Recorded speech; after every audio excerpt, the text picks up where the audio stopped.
Thank you so much for attending our first ever Remembrance Luncheon, where we honor and remember Americans who've been killed by illegal aliens, individuals who should not have been in the country in the first place.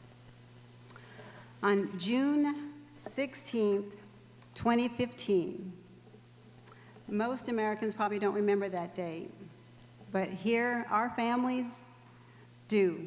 We remember that date because that is the day that Donald Trump announced his run for President of the United States.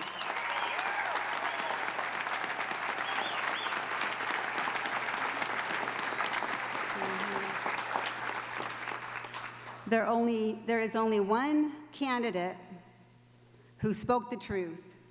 There is only one candidate who reached out to our families, our stolen lives families, America's most forgotten families. There is only one candidate who embraced and took in his arms the mothers whose children were killed, innocent victims. And for over 15 months, Mr. Trump has traveled all across the United States and met with our families and listened to their stories. He is also the only candidate who will support the national program that our families have put forth. This amazing man is Mr. Donald Trump, and I would like for you all to please put your hands together and give a warm, warm welcome that we are so honored for Mr. Trump to be here with our families.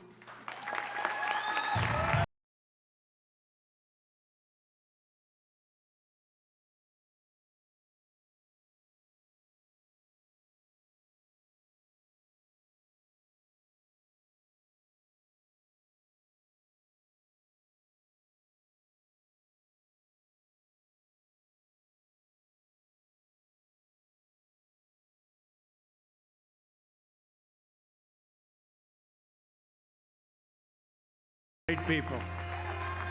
Great people. Thank you. Thank you. And thank you, Maria, for the introduction. It's beautiful. And for the work that you and your organization do to honor these stolen American lives, and that's what they are, stolen American lives, and to advocate for justice on behalf of all American victims. We thank you, and thank you, folks. What you have to go through is unbelievable. I'm honored to be here today and to shine a national spotlight on a group of victims who have been forced, and I mean truly forced, into the shadows. Your stories are not featured in the news. You have no demonstrators taking to the streets on your behalf. You have no special interest taking up your cause. And the politicians ignore your cries for help. But I never will. I will never.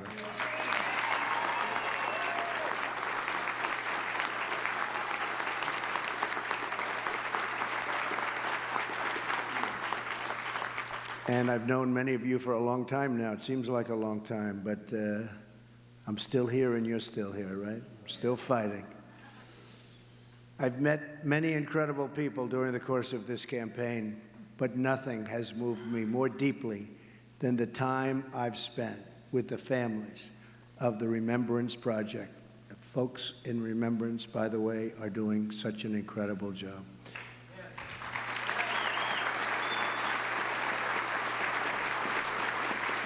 And the strength and the courage that you've shown in your very often lonely fight for justice, we'll get there. You are the heroes, you are. And your actions will help us to save the next 1,000 American citizens from losing their brothers and sisters and sons and daughters and parents. The most fundamental duty of government is to protect American lives.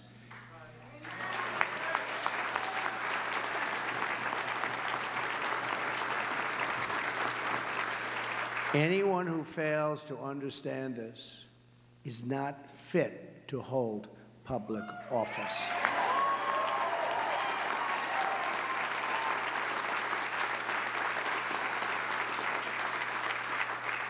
Every day our border remains open, innocent Americans are needlessly victimized and killed. Every day sanctuary cities are left in place. Innocent Americans are put in harm's way. Every day we fail to enforce our laws. In a day, and this is absolutely happening all the time, is a day when a loving parent is at risk of losing their child. And it's happening every single day.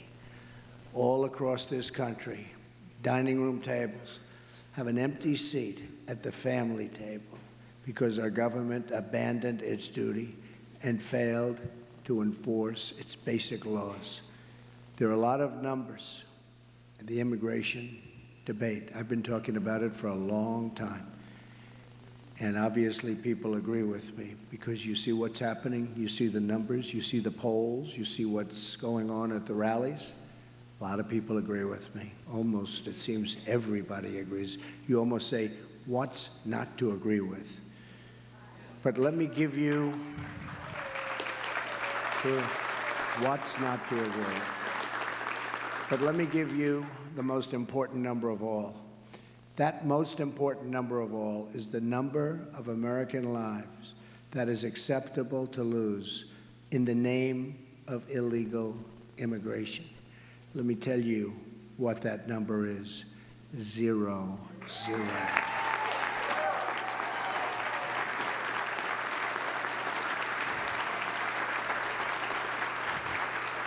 Our nation should not accept one lost American life because our country failed to enforce its laws. What do you tell the mother who just buried her daughter because someone was released at the border who should have been sent home or should have been imprisoned in another country? What do you tell the young boy who will grow up without a dad because a criminal was deported 5 times but was allowed to keep coming back and coming back and coming back into our country, doing tremendous harm? What do you tell the wife who's lost her husband because a sanctuary city released an illegal immigrant from behind bars? This has to end. It will end. If I become president, I promise you, it will end.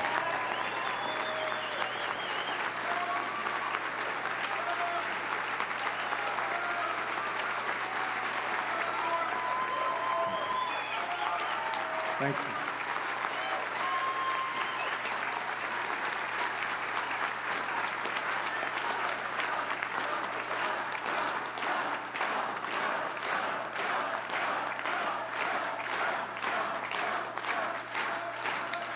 Thank you, everybody. Thank you.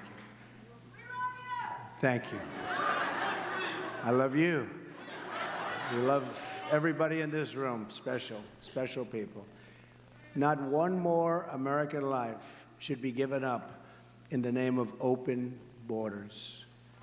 Just look at what happened in the last few days. Last week, it was reported that authorities detained an illegal immigrant in the Austin area who was responsible for nearly a dozen sexual assaults and had been previously deported 5 times within a 3-year period.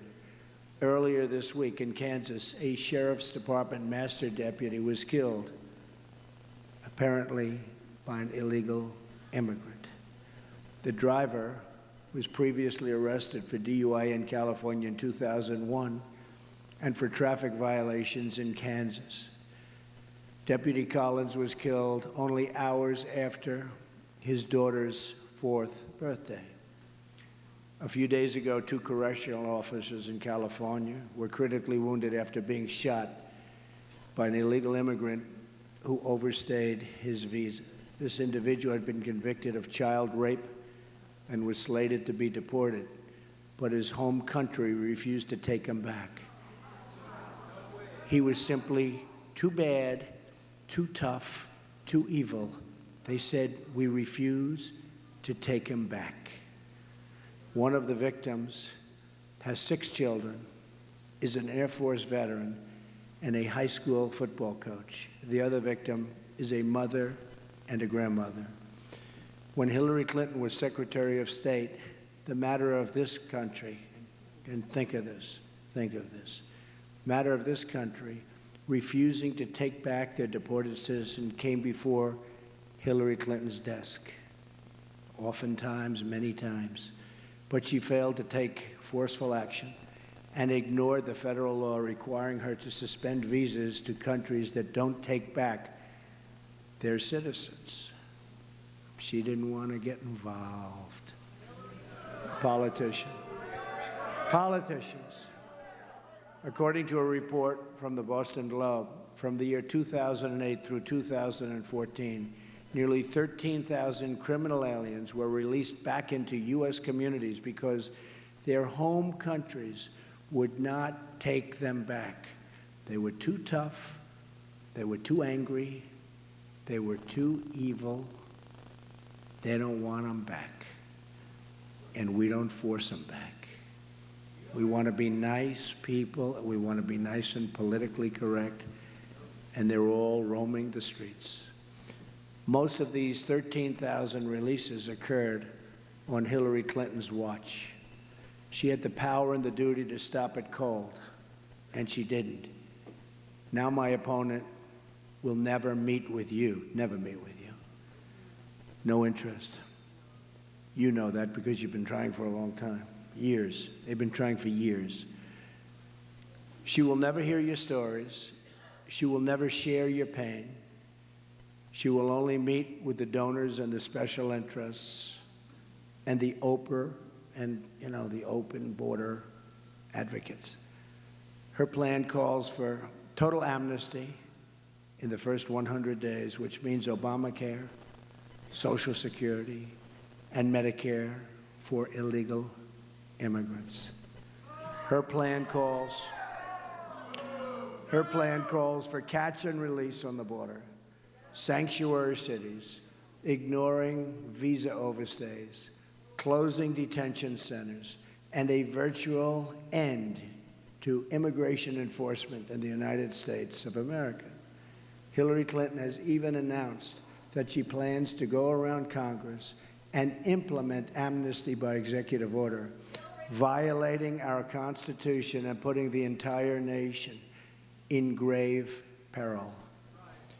Hillary Clinton is the person, and I mean the first person, to ever run for the presidency of a country effectively proposing to abolish the borders around the country that she's supposed to be representing. But the media doesn't want you to know that, so they'll never ask her any questions about her plan. Won't be talked about at the debate, which is going to be a very interesting period of time.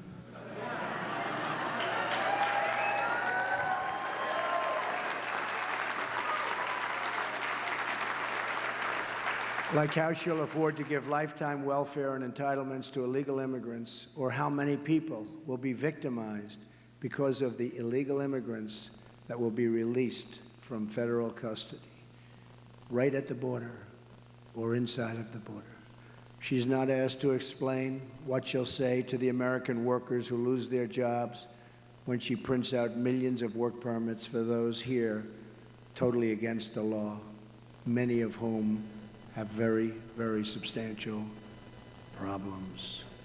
Your cause and your stories are ignored by our political establishment because they are determined to keep our border open at any cost. To them, your presence is just too inconvenient. That's all it is. It's an inconvenience. But help is coming. I'll tell you that. Help is coming.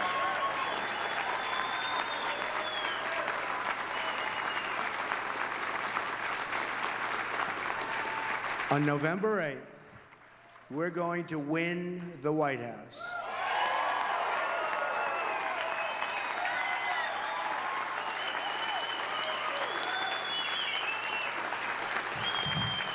And we are going to deliver justice for every American family and every single American victim.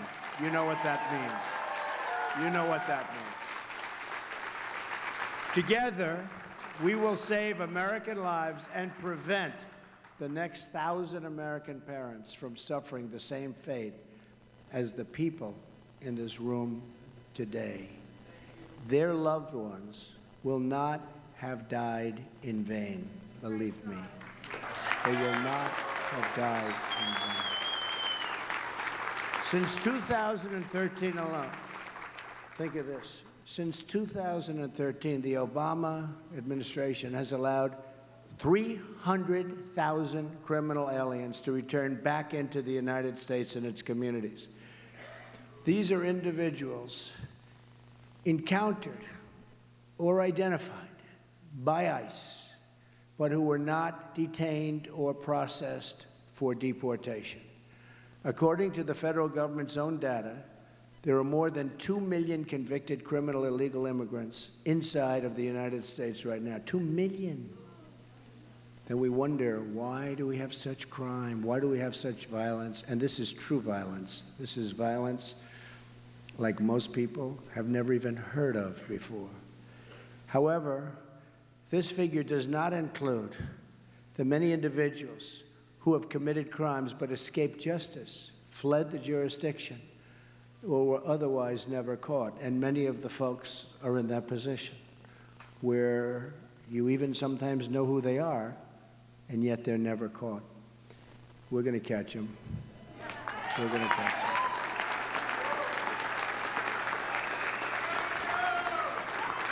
Many crimes committed by people here illegally remain open cases, and yet our government knows a lot about the people that did it, but they don't go after them.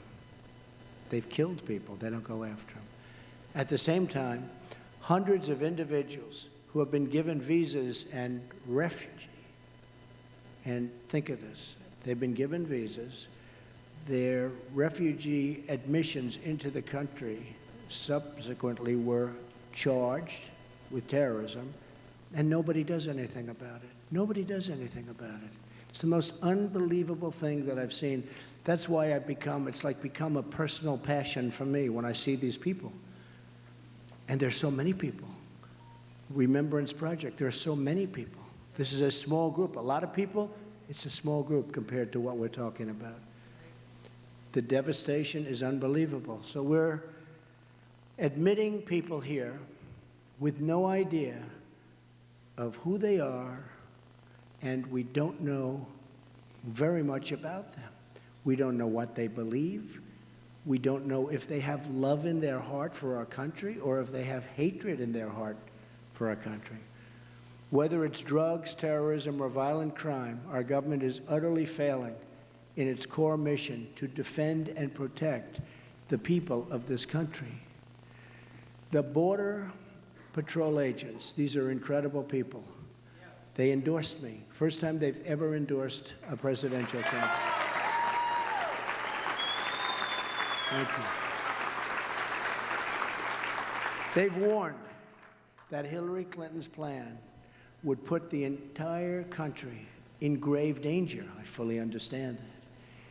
They called it radical, deeply dangerous, and warned it would trigger an unprecedented national crisis. They know. They know better than any consultant. They know better than anybody, the Border Patrol agents. Let's just remember our goal, to prevent the next family from suffering the same terrible fate.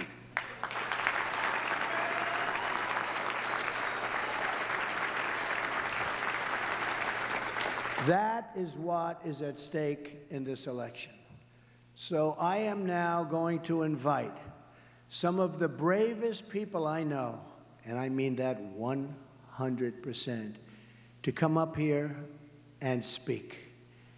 Let's start maybe from this side. We've picked 5 families, and if you could say a few words. So how about we start over here? Come on. Perfect. Thank you. Thank you, everybody. Thank you so much. Thank you so much for being here. My name is Laura Wilkerson, and our son Joshua was killed in 2010. He was brutally beaten, tortured, strangled to death, and then his body was set on fire. We sent out letters to every presidential candidate on the Republican side, and the only one we got back was from Mr. Donald Trump. He's really given us a voice. Our goal is to help people when this happens to them in their life. The first goal is to stop it, but we know there'll be more before it's stopped. And we want to be able to help them with burial expenses and legal counsel if need be, and to tell them that we have rights. We should have more rights than the killer.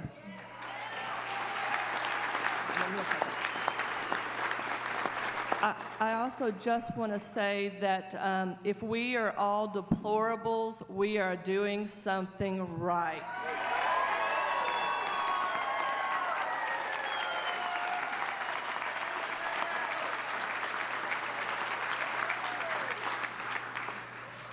My name is Brenda Sparks. My son's name was Eric Cepeda. He was raised by a legal immigrant only to be mowed down on the road by an illegal alien. That illegal alien did not 1 second in jail. He's out there on the road. And Mr. Trump is the only one that has listened to us.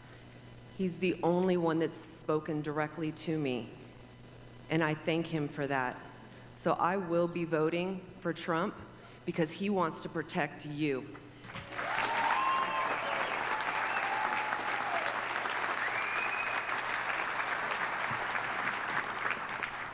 My name is Julie Golvach, and my son Spencer, in the sanctuary city of Houston, Texas last year, was driving home and was sitting at a red light when an illegal alien on a shooting spree drove by and shot him in the head. He died alone in his car. I want to thank Mr. Trump for bringing this issue to the national attention. The illegal that killed my son had been deported 4 times, was a known gang member.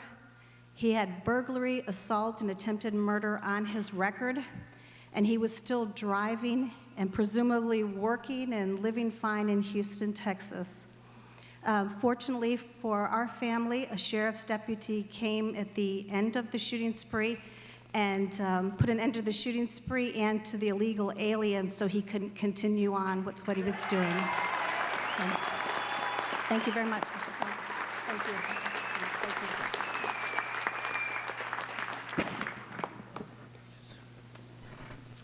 Hi, my name is Agnes Gibney. My family legally immigrated to the United States after trying 3 times. It took us 13 years. We came with a job contract. Thank you. My father had a job contract. We had to sign a legal document stating that we would not apply for public assistance. And the ironic thing about it is an illegal alien murdered my son, my only son, who had been previously deported. My biggest fear is that anyone would have to go through the life sentence that I live with and other families live with because of what this guy did to our family. I will never have the chance of having my son tell me happy birthday. Next month is my birthday, and all I want for my birthday is a new president, Donald Trump.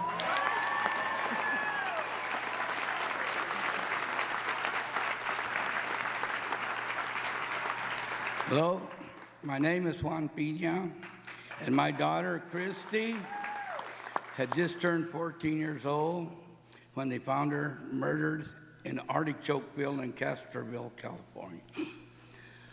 She had been strangled, she had been stabbed, she had been raped, sodomized, and they threw her nude body in the field in February in the rainy season.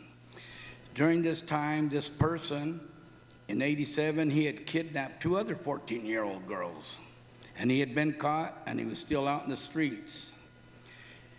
When he killed my daughter, he left back to Mexico. He came back and tried to kidnap a little 12-year-old girl at 7 o'clock in the morning on her way to school. He got away again. Now, they finally got him after 25 years in Mexico. And man, it is hard to get somebody extradited from Mexico. They asked me, what I thought about the relations with Mexico and the United States, and I told them, it's great if you're dealing with tomatoes and bell peppers, but other than that, it's nothing. But I thank everybody for being here, and I got you here. And I come from a sanctuary city. Thank you. Thank you very much. These are a few of the stories. There are thousands of these stories, and we have to work very hard, and we have to be very smart. These are truly wounded families, and sadly, they'll never be the same. I spoke to some of the families we met for an hour backstage, and I said, does it get better with time? And they actually said, it doesn't, and sometimes it gets worse with time, which is something that's incredible. So I just want to thank all of the folks. It's great, brave people, and they're representing a lot of other people, a lot of thousands and thousands of people where similar things have happened. And I think I'd like to ask maybe Maria to come back up, and we're going to ask her to say a few words. Thank you, Maria.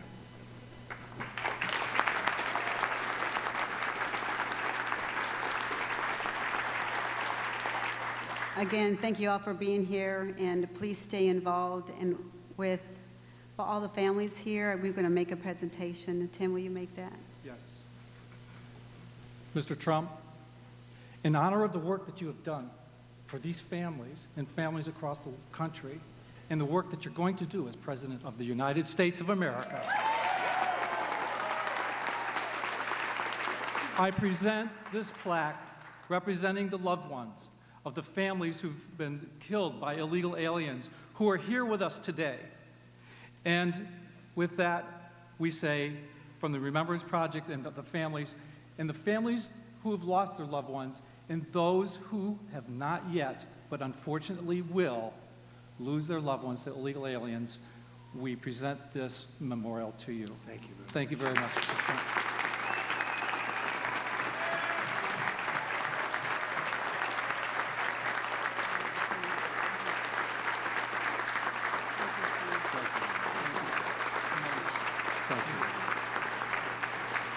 Well, thank you very much, folks, and I really appreciate it. And to these unbelievably strong and brave people, we will fight and we will win. And again, I say, your loved ones will not have died in vain, believe me. Okay? Thank you, everybody. Thank you very much.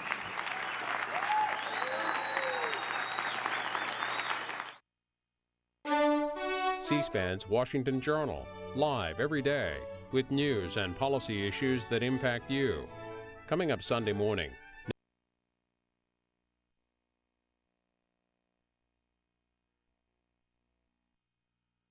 Data, and I have different data than you have, so we need to get together and compare our data, because what I understand from my visit and the documents I reviewed is when there was an accusation of this individual's potential of having done this,